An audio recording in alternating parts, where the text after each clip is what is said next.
My name is Nathan Cole. I'm 44 years old. My wife Sarah and I had been married 11 years, raising 2 kids in a house in the suburbs of Charlotte that we'd built our whole adult lives around. I believed, without question, that Sarah was the most honest person I'd ever known. That belief didn't survive the year her father died. Sarah's father, Walter Hendricks, built a mid-sized logistics and warehousing company from nothing over 4 decades. When he died suddenly of a heart attack, the family assumed the estate would move through probate the way estates do, slowly, with paperwork, but predictably. Within weeks, that assumption started falling apart. Money began disappearing from the company's operating accounts in amounts too large to be rounding errors. Investment statements Sarah's mother had kept in a filing cabinet for years no longer matched the numbers coming from the estate attorney. A commercial property Walter had owned outright for over a decade quietly changed ownership. According to a county records clerk I spoke with almost by accident, legal documents that should have been sitting in a folder in Walter's home office were simply gone.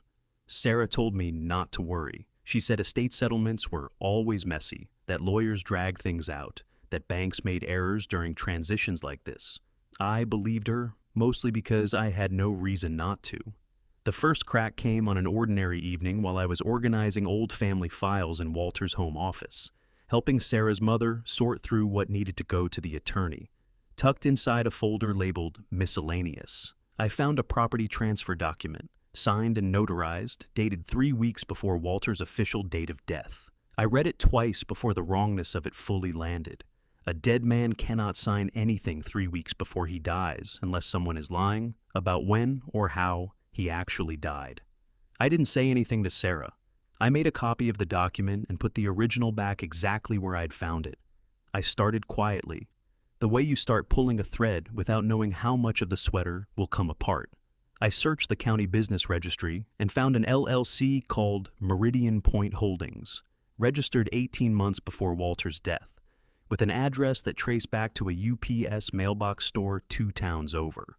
Walter's name wasn't on it, neither was Sarah's, but the registered agent's law office was the same firm that had handled Walter's estate for over 20 years.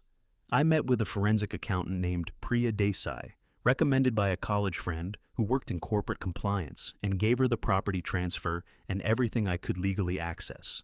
She found a secret investment account within a week, opened under a name that combined Walter's initials with a business name that didn't officially exist. She also flagged a safe deposit box listed on an old bank statement I found in Walter's desk at a branch none of the family had ever mentioned using. Sarah's mother had never heard of it either.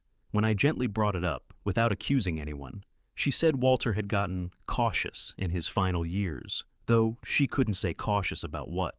The probate court filings, once I requested copies as an interested party through the estate proceeding, showed a will that had been amended 4 months before Walter's death, reducing several bequests to extended family members and increasing the share flowing through a trust controlled jointly by the family attorney, a man named Gordon Aldrich, and one other name I didn't recognize, Walter's longtime business partner, Ray Delacroix. I hired a document examiner to review the digital signature records from the amended will. The examiner found that the signature's metadata showed it had been applied through a tablet registered to Gordon Aldrich's office, not to Walter, on a day when Walter's own calendar, recovered from an old cloud backup on a laptop the family had stopped using, showed no scheduled meeting with anyone.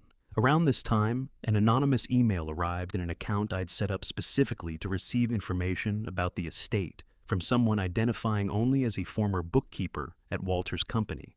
The message said simply, "Check the warehouse rental agreements and look at who countersigned the charity donations."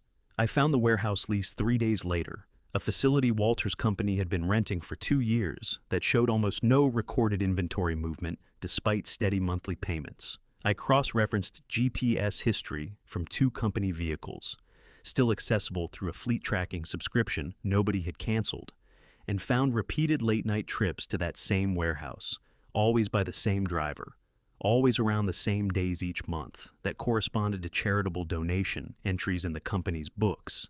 The charity itself, when I looked into it, was a small foundation with almost no public activity, run by a woman who turned out to be Ray Delacroix's sister-in-law.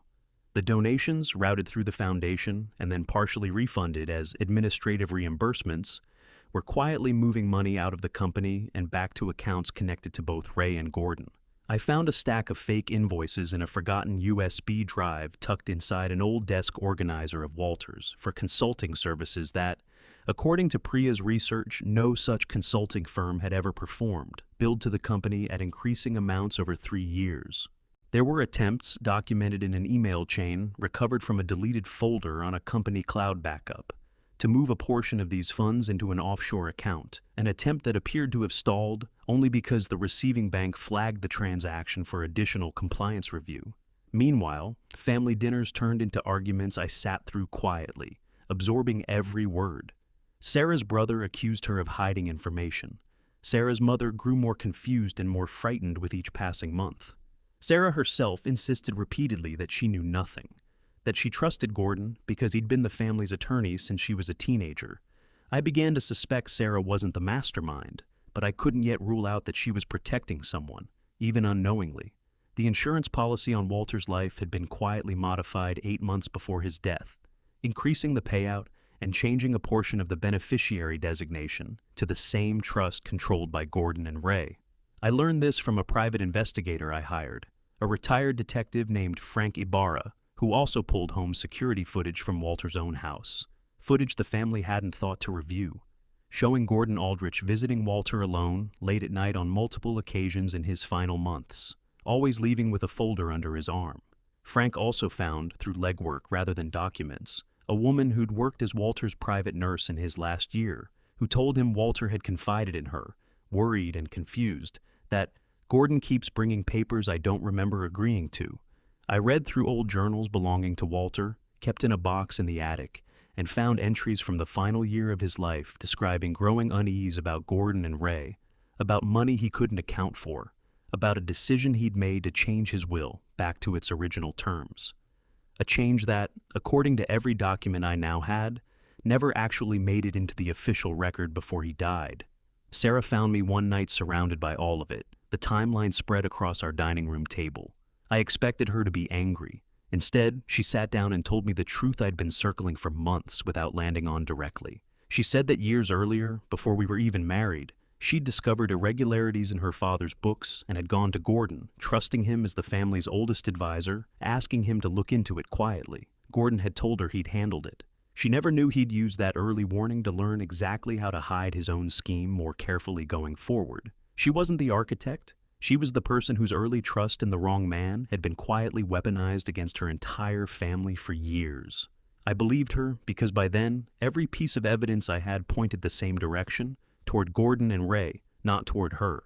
With everything Priya, Frank, and the document examiner had compiled, I met with a litigation attorney and prepared a full case file. Financial records, court filings, surveillance footage, phone records pulled through legal subpoena request, witness statements, and business documents spanning nearly 4 years. The family called a formal meeting to discuss the estate, expecting another round of lawyer-mediated arguing. Instead, I asked to speak first.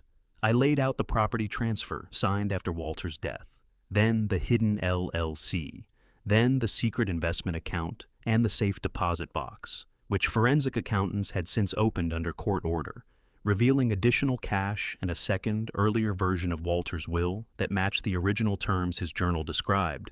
Then the forged digital signature, then the warehouse, the fake invoices, the charity scheme, the offshore transfer attempt, and finally the security footage of Gordon's late-night visits. Ray Delacroix tried to leave the room. Gordon Aldrich sat frozen, his composed courtroom voice completely absent for the first time in 20 years of managing this family's affairs. The following months brought exactly the consequences the evidence demanded. Gordon was disbarred and indicted on multiple counts of fraud and forgery. Ray faced charges tied to embezzlement and money laundering through the sham charity.